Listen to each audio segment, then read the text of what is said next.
Hello, everyone. Thanks for tuning back in once again to Queen Ahmadiyyah TV presents The Root of All Evil. So with that all being said, let's get ready to get into it. Now, this story is going to be about an old woman who was a serial killer, okay? She was not only a serial killer, she was killing these people who had rooms at her boarding house for money. She was keeping their social security checks. So let's get into it. Let me put up my fair use disclaimer really quick. Okay. Now, everyone, please do me a favor and go ahead and like and share the video so that we draw more people into the viewing through the algorithm. Let me just get this set up really quick.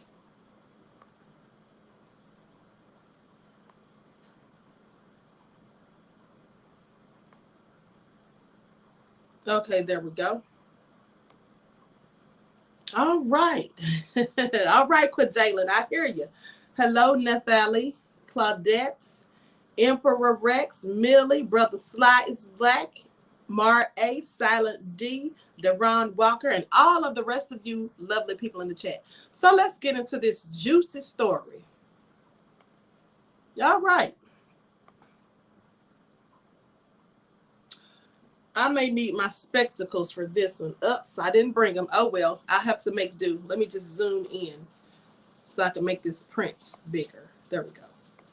Okay, so listen to this, people. This is about an elderly woman who was killing up people, all right? Classification, serial killer.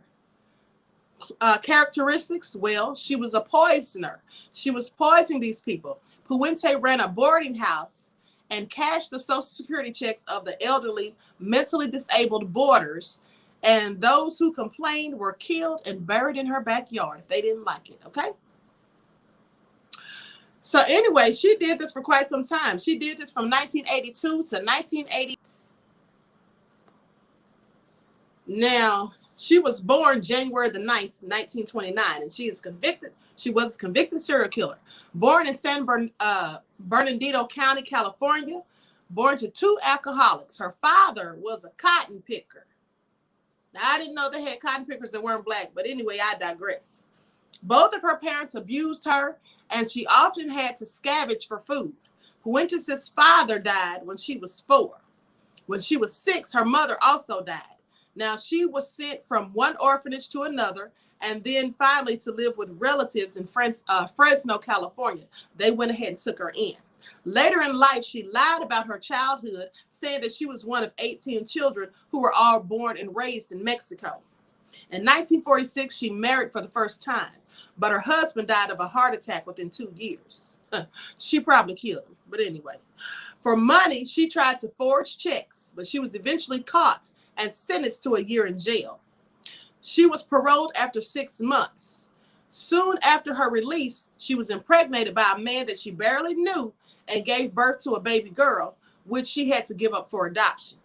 Then in 1952, she married a Swede named Axel Jonasson, and they had a very violent 14-year marriage. In 1960, she was again arrested. This time she was in a brothel and was sentenced to 90 days in the Sacramento County Jail. After her release, she was arrested again, this time for vagrancy, and sentenced to another 90 days in jail. Following that, she started to get involved in miscellaneous illegal acts that over time became more serious. Now, this activity slowed down a great deal when she found work as a nurse's aide, caring for disabled and elderly people in private homes. Now, I want y'all to pay attention to something. Where else and who else besides somebody that is clearly white can you get jobs caring for elderly people after you've already been arrested for all these other nefarious things? I'm just saying. Did they even check her background? Probably not. So now she had this job as a caregiver, taking care of elderly and disabled people in private homes. In a short time, she started to manage boarding houses. Now, she divorced Jonasson in 1966 and then married Roberto Puente in Mexico City, a man who was 19 years her junior. Now, Roberto had trouble staying faithful to Dorothea and the marriage only lasted 2 years. Shortly before the end of the marriage, however, Dorothea took over a 3-story, 16-bedroom care home at 2100 F Street in Sacramento, California. There she provided care and comfort to the homeless and the destitute in the area. Now, the first sign of something was wrong was when neighbors noticed the odd activities of the homeless alcoholic man known only as Chef, whom Puente stated she had adopted and made him her handyman. Puente had Chef dig in the basement and cart soil and rubbish away in a wheelbarrow. Now, the basement floor was then covered with a concrete slab. Chef later took down a garage in the backyard and installed a fresh concrete slab there as well. Soon afterward, Chef, well, he mysteriously disappeared, no less. Now, Puente married for the 3rd time in 1976 to a Pedro Montalvo, who was a physically abusive alcoholic. Now, the marriage only lasted a few months, and Puente started to spend time in local bars looking for older men who were receiving benefits.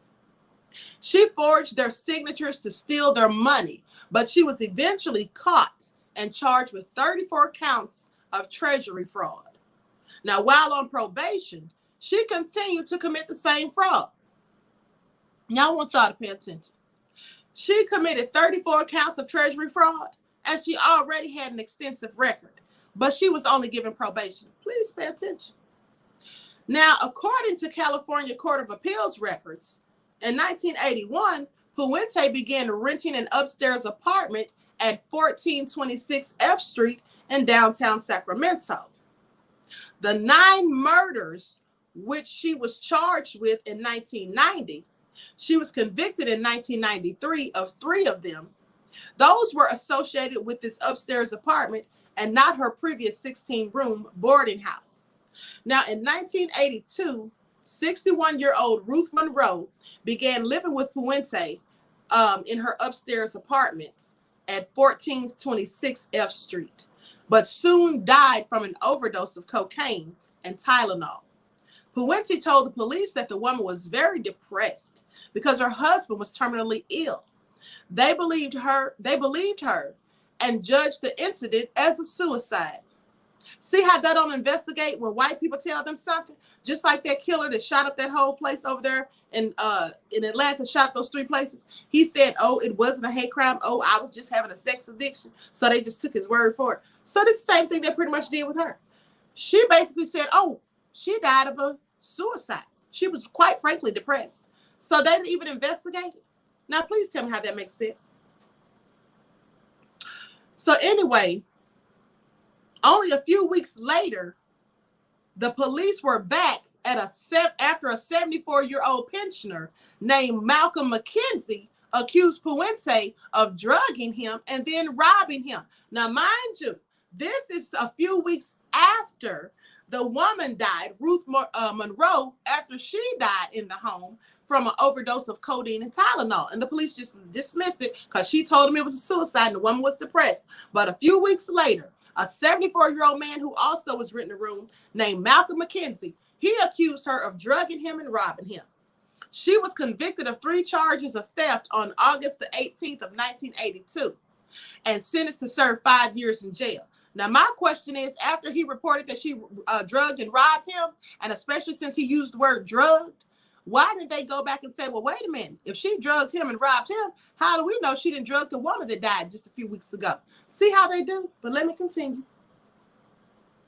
So she was sentenced to 5 years in jail. Now, while in jail, she started to correspond with a 77-year-old retiree who was living in Oregon. His name was Everson Gilmouth.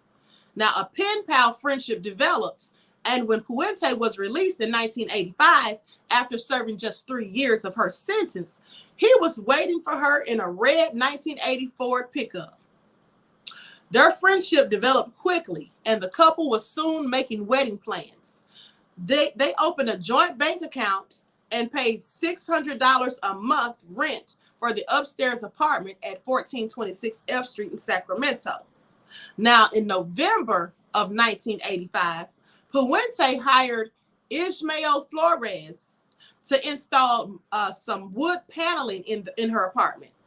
Now, for his labor, an additional $800, Puente gave him a red 1980 Ford pickup, the one that he had driven to pick her up in. Now, it was in good condition, which she stated belonged to her boyfriend in Los Angeles, who did not need it.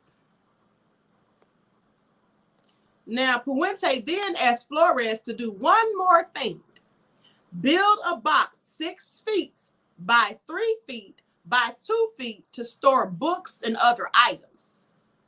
She then asked Flores to transport the filled and nailed shut box to a storage depot. Flores agreed and Puente joined him. On the way, however, she told him to stop while they were on Garden Highway in Sutter County and dump the box on the riverbank in an unofficial houseland dumping site. Puzzled, Flores questioned why, but Puente told him that the contents of the box were just junk. You know what was in that box? Her husband, because she gave the man as payment for his work her husband's red Ford pickup truck. So clearly she killed him, and that's why she wanted that box. 6 feet by 3 feet by 2 feet. Really? And he didn't ask any more questions? That's crazy. So anyway, on January of 1986, a fisherman spotted the box sitting about 3 feet from the bank of the river and informed the police. Investigators found a badly decomposed and unidentified body of an elderly man inside. Puente, meanwhile, continued to collect Everson Gilmouth's pension. So she was still getting his money. And wrote letters to his family explaining that the reason he had not contacted them was because he was ill. She also maintained a room and board business, taking in 40 new tenants, most of whom were alcoholics and drug addicts. Although she was making a good profit doing this, she wanted more, and therefore started to cruise bars looking for new customers. He got scared. She on some Carol from Tiger King stuff, I see. He had an inclination. Hold on, the Queen Death working hard. She think we doing paranormal stories now. No, this isn't paranormal stories. Honey. This is the root of all evil. Because I'm telling you, she was killing these people. Oh, because you know what? You're right. You're absolutely right. Thank you for bringing that to my attention. Let me go ahead and change that. Absolutely. I certainly did at the beginning, right? Hold on. Here we go. Okay. Now, I'm glad you pointed that out. Thank you, beloveds. Thank you. Thank you. I guess I was working hard, huh? There we go. Now we're on track. Okay. Let me get back into it. Okay, so now the box was found in the river, as I was saying. Okay, so then she was steadily maintaining her room and board. She had like 40 tenants, most of them alcoholics and drug addicts. Although she was making money, she wanted to make more. Now, every month, Puente collected all of the tenants' mail before they saw it. And then she gave them only a small amount of their own money. This is what she was doing. Invariably, the tenants squandered what little money they had at the nearest bar and were picked up by police and jailed for 30 days following anonymous tips. We already know who was making the tips, right? Who was calling in, snitching on them. Now, Puente then pocketed the rest of the tenants' money. Now, on November 11th of 1988, police found a body buried in the lawn of 60-year-old Dorothea Puente. 7 bodies were eventually found. Now, Puente was charged with a total of 9 murders, convicted of 3, and was serving 2 life sentences. In 1998, Dorothea began corresponding with Shane Bugbee, who had an extensive interview with her over the course of several years. She began sending him various recipes, and in 2004, the book Cooking with a Serial Killer was released. It included a lengthy interview about almost 50 recipes and various pieces of prison art sent to Bugbee by the convicted murderer. Now, y'all tell me that's not crazy. Now, let me continue because this is real crazy. Everyone, please get the likes up. Now, Puente's reputation in the boarding house was mixed. Some of the tenants resented her stinginess and complained that she refused to give them their mail or their money. Others praised her for her small acts of kindness or for her generous homemade meals. Puente's motives for killing tenants was financial, with police estimates of her ill-gotten gain or ill-gotten income totaling more than $5,000 per month. The murders appear to have begun shortly after Puente began renting out space in the home at 1426 F Street. Now, in April of 1982, 61-year-old friend and business partner Ruth Monroe began living with Puente in the upstairs apartment, but soon died of the overdose. So this is when it all started, people. This is when it all started, her whole little scheme and plot. So basically, here's the thing. Let me tell you how slick she was. She was inviting these people to come live there, and she was, like they said, taking their money. And then she would kill them when they started complaining or saying something about, you know, you're not treating me fair. You're not giving me my mail and my money. Well, she would start killing them. And what she would do, and I couldn't believe she had the strength to do this on her own, but she would take the people after she killed them, and she would take them out into the backyard and bury them. Now, sometimes she'd get one of the men who lived there to dig the hole. She'd just lie and say the hole was for something else, but she would bury the bodies in the hole. And she had the most beautiful rose bushes in her backyard. And of course, she had these beautiful rose bushes because the dead corpses, well, that was fertilizing the ground and the soil. So that's why she had all these beautiful flowers in her backyard, okay? And then someone who was a family member of one of the tenants started asking questions and nosing around, and then they sent people out to do a welfare check. And so that's when people started realizing something shady is going on, right? And then not to mention, somebody went in one of the rooms, I think it was one of the cops who came by, went in one of those rooms, and she had let one of the bodies stay in the room, you know, when it started to decompose, and the fluids that leaked out of the body, some of it went up underneath the carpet. And so when they went in the room and they smelled this odor, and then they pulled the carpet back, oh, the odor almost knocked them out from that fluid that was under the carpet, right? So then they start digging up her backyard, and they had the people coming and just digging up her yard, honey. And she was so slick. While the police were digging up, having her yard dug up and getting all those bodies out of there, there was like 7 to 9 of them. Well, she hitched a ride on a taxi. She called her a taxi and snuck out of the house and left, trying to escape. But she was caught. And she did all of this killing of these elderly and disabled people and people who had drug and alcohol problems, who had been homeless on the streets. And people thought she was such a nice, sweet old lady. Because mind you, it looked like she was literally helping people. You know, getting these people who were just, you know, out on the streets with nowhere to go. She's letting them come and stay there. But she was really, Nicole said, yes, Gertrude was a mess. Absolutely.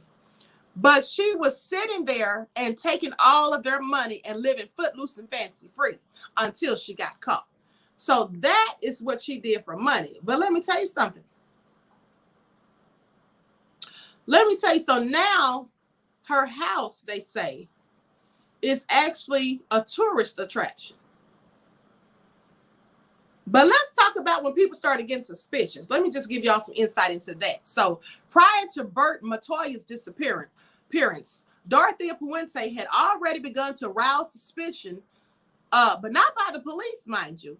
Following complaints that she had been running an illegal board and care facility, a Department of Social Services inspector arrived at the house to inspect the facility.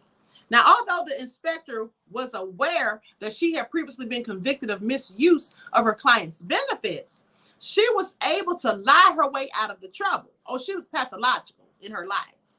Now, a field report later compiled by the same inspector declared that the complaints were unfounded. Puente was able to continue unmolested for a while longer until Peggy Nickerson, a social worker who had sent many clients to Puente's home, became suspicious when she tried to visit some of the people that she had sent there, and they weren't to be found. Now, Puente told her that they had moved away. So the lady's probably thinking, you mean tell me all those people that I sent here, they're all moved out? So that's what she said. She told her that they had moved away. Initially, she believed the stories because most of the people in question were transients and had a history of wandering off and returning to their old ways. But in the absence of any evidence to support her suspicions, Nickerson stopped sending people to the house just in case. So finally, on November the 7th, following a visit to the house, Judy Moyes filed a missing persons report with police stating that she did not accept Puente's story about Bert having gone to Mexico. He was not the type to run away, she told them. The police accepted her complaint and went to the house to question Puente and looked around. Now, and they looked around. Okay, so while they were there, a male resident passed a note to one of the officers, which described how Puente had told him to lie. 4 days later, police returned with a warrant to search the house and dig up that garden. See, that's how it all went down, people.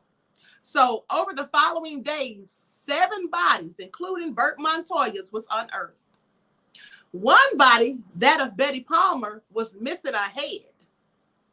It was also missing the hands and the lower legs. At the same time, the police began an investigation into the disappearance of Everson Gilmoth and Ruth Monroe. Gilmoth was later identified from his hospital x-ray, but no cause of death was determined. Now, that was the man that she married and had put in that box and thrown into the river. So post-mortem examination of the 7 bodies found in the yard revealed large concentrations of a drug, fluorazepam, or Dalmane. That's what they called it, as it is commercially known. Now, police later found dozens of prescriptions for the drug among Puente's personal papers. As the investigation progressed, detectives discovered that Puente had cashed over 60 benefit checks belonging to the deceased after their deaths, that is. Now, with sufficient evidence and a strong motive in place, and then police made moves to arrest Puente for murder, only to realize that they had let her slip away while they had been searching the garden. Sometime between Friday, November the 11th and Monday, November the 14th, Dorothea Puente had packed a bag and simply walked away. She was nowhere to be found. Now, amidst great embarrassment, the police launched a statewide search and enlisted the help of the FBI to track her down. Airports, bus depots, and railway stations were checked without results. She was later found to have laid a false trail by booking a flight to LA in her own name and never even taking the flight. Now, she was slick. She booked that flight in her own name and didn't even take it to throw them off her scent, off her trail. Now, as a result, the police discounted Los Angeles as a possible destination, another decision that would come to cause them added embarrassment. She clearly played them for fools, which doesn't seem like it was hard to do. Now, while the police struggled to right their wrongs and appease a disbelieving public, Dorothea Puente was safely ensconced in room 31 at the Royal Viking Hotel in downtown Los Angeles. Having booked it under the name of Dorothea Jonasson, she kept a low profile and stayed in her room watching TV, only venturing out for meals. Several days after her arrival, however, she became restless and took a cab to a bar just 2 miles from the hotel. Now, wearing makeup and dressed in her best clothes, Puente looked out of place in the seedy bar, but she soon came up to the attention of one of the patrons, a sad and lonely man named Charles Wilkes. Now, the pair soon struck up a conversation during which Puente introduced herself as Donna Jonasson. The conversation continued, and Donna waved her usual magic to the point that when she complained that her shoe heels were worn down from walking around town, Wilkes took them to a repair shop across the street from the bar to have them repaired. She was an old woman still running her game, honey. Now, when Puente taking the lead, talks soon led to Wilkes' financial situation. Learning that he was receiving sickness benefits, she offered to show him how to increase the amount he received each month by filling out additional forms to capitalize on his condition. While impressed by her knowledge of such things, he began to wonder how she came to know about all this. After a few drinks, Dorothea suggested that they get together and share a Thanksgiving dinner. The idea sounded appealing to Charles, but for some reason, he began to feel uncomfortable, particularly when she suggested that they should move in together. Move in together? Honey, I would have felt uncomfortable too. Now, we just met, and at a bar, no less. Now, I got your shoes fixed, but you're talking and say, what now? You want to move in together? Oh, sweetie, this is going just a little too quick for Grandpa, okay? So clearly he got suspicious. Now, they talked for hours until Charles was able to excuse himself with the promise of taking her shopping the next day. He returned to his apartment, but was unable to relax as something continually gnawed at his brain. It was only when he switched on the television that he realized where the bad feeling had originated. Donna was the woman he had seen on the television that morning, the woman who was wanted in Sacramento on suspicion of multiple murder. Reluctant to call the police, he called the CBS News service instead and spoke to the assignment editor, Gene Silver. Silver, a veteran newsman, listened patiently to Wilkes' story before suggesting that he watch a news broadcast to see if the woman he met was actually Puente. Now, Charles did so, but was no wiser as the broadcast failed to show any photos. Smelling a breaking story, Silver then suggested that he bring over a news photo of Puente so that Charles could be sure. Sometime later, Charles sat staring at the image that Silver had supplied, but was still unsure. Eventually, aided by Silver's gentle prodding, Charles agreed that the woman he met in the bar could very well be Dorothea Puente. Armed with his newfound knowledge, Silver, that's the reporter, then returned to his office, summoned a camera crew, and rang the police. With everything in place, the police, accompanied by Silver and his news crew, arrived at the Royal Viking at 10:20 p.m. and knocked on the door of room 31. Puente answered the door, momentarily blinded by the glare of the TV camera lights, and was promptly asked for some form of identification. With nowhere to run, Puente took her driver's license from her handbag and handed it to the detectives. If there had been any doubt as to her identity, it was quickly dissolved. When the police read the name on the license, it said Dorothea Montalvo, the address 1426 F Street, Sacramento, California.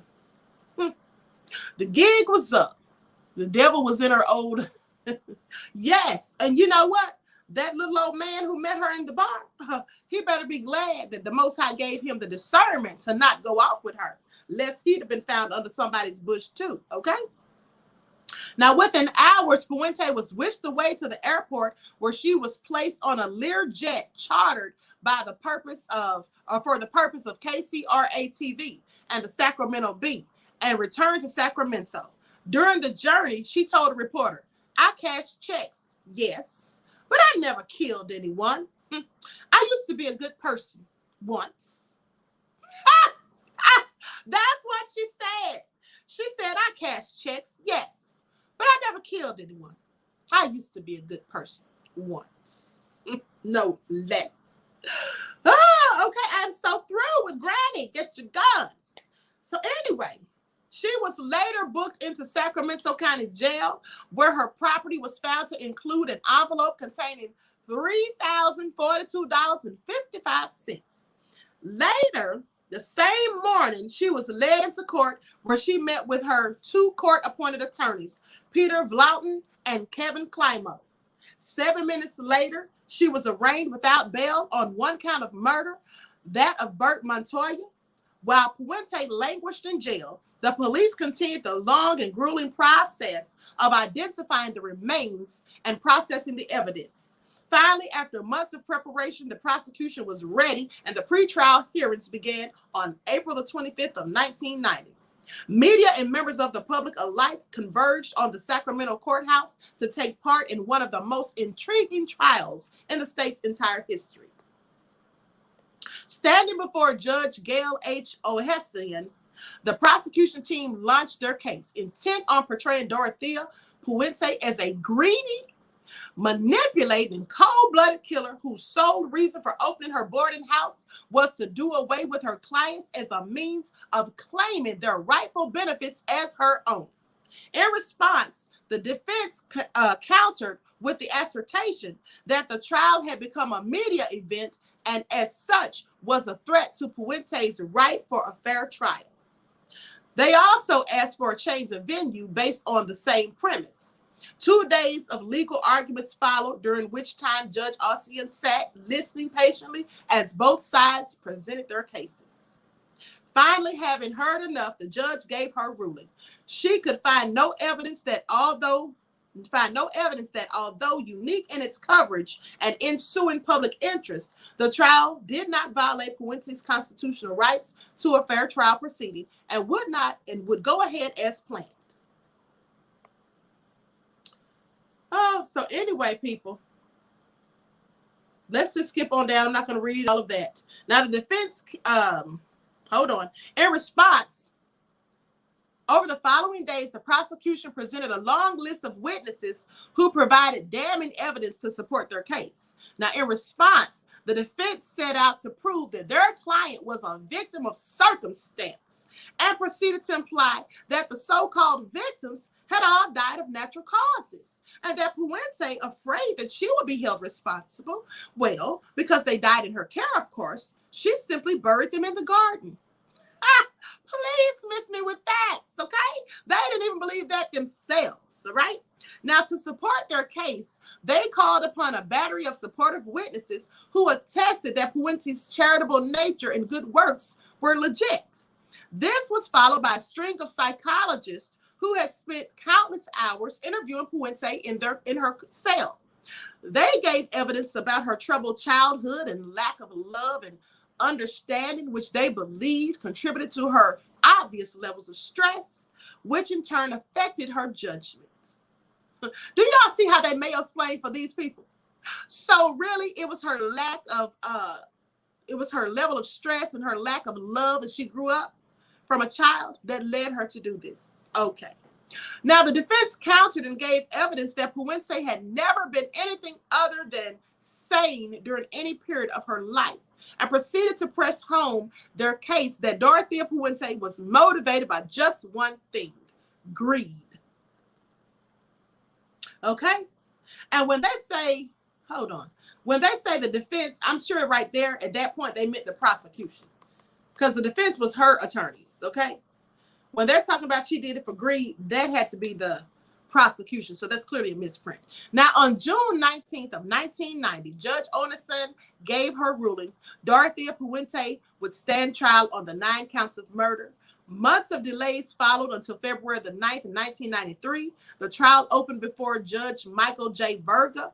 Again, the prosecution presented their case and the defense countered with theirs, each striking to their original assertions or sticking to their original assertions.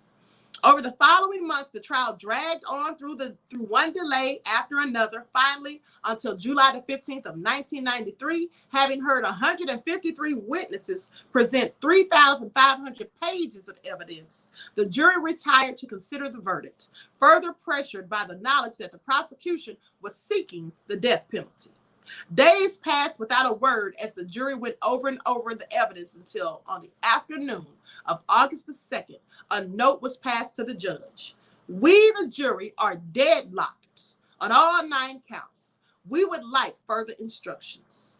Now, the following day, after fending off a defense motion for a mistrial, Judge Verga's advice was simple and direct. Go back and try it again. Because they wasn't letting her off. Talk about deadlines. Now, you know, if there had been an old black woman, they'd have clearly found her guilty. Now, he then proceeded to tell them how to achieve a decision and sent them back to deliberate further. On the afternoon of August the 26th, the jury had reached a verdict. Before a packed courtroom, the judge clerk read the verdicts. Guilty of the crime of murder in the second degree of Leona Carpenter. Guilty of the crime of murder in the first degree of Dorothy Miller. Guilty of the crime of murder in the first degree of Ben Fink. Also added was an allegation under special circumstances that found Dorothea Puente had committed multiple murders. Hearing the verdict, Judge Verga moved to declare a mistrial on the 6 other counts. Sadly, justice was indeed blind to most of the victims, including Alvaro Jose Rafael Gonzalez, i.e. Bert Montoya, the husband that she killed. Hearing the verdict, sentencing followed, and more arguments concerning Puente's fate were bandied around the courtroom. On December the 11th of 1993, Judge Verga handed down his sentence. Dorothea Puente was to be committed to life in prison without the possibility of parole. On hearing the verdict, a surprisingly buoyant Puente declared to her lawyers, "I didn't kill anyone." Still sticking to a story, no less. And just so you all know, her home, the home that she killed those people in, it is now a tourist attraction, people. Yes, it absolutely is. It is a tourist attraction. The home of a serial killer. Home of notorious serial killer, where elderly tenants were buried in the yard, opens as a macabre tourist attraction. And there's even a model of the murderer holding a spade.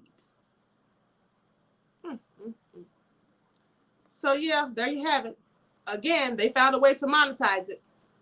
Let me show you some footage or some pictures of this house where she did all her nefarious deeds. And then I'm going to be concluding this broadcast, and I hope that you will all be tuning in with Queen Ahmadiyyah TV Presents Beyond the Realm, because I do have a juicy paranormal story for you.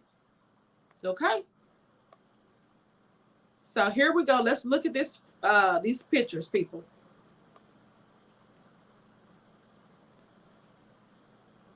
Let me zoom in. That's the house at 1426 F Street in Sacramento where she did all the murderous things.